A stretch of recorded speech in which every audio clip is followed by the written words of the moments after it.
Class 4 employees అవుతున్నారు. 2% brain వాడిన వాళ్ళు ఇంజనీర్లు, డాక్టర్లు అవుతున్నారు.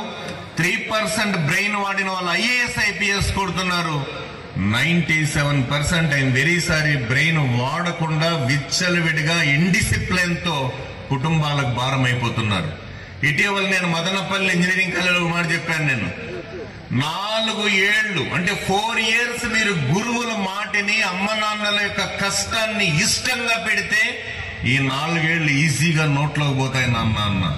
4 ఏళ్లు 4 వేళ్లు. ఎందుకంటే రాయచోటి అనగానే గుర్తొచ్చేది ఇక్కడ ఉన్నారండి. దయచేసి ఏమనుకోద్దు, ఇక్కడ మిమ్మల్ని అందరినీ వదిలి దేశంగాని దేశంలో తమ చెమటతోనే స్నానం చేస్తూ ఎడారిలో కూడా నా బిడ్డ బాగుండాలి అనేటువంటి అమ్మ నాన్నలకి ఎలా కొట్టాలయ్యా చప్పట్లు? ఒక్కసారి ఆలోచించండి. ఒక్కసారి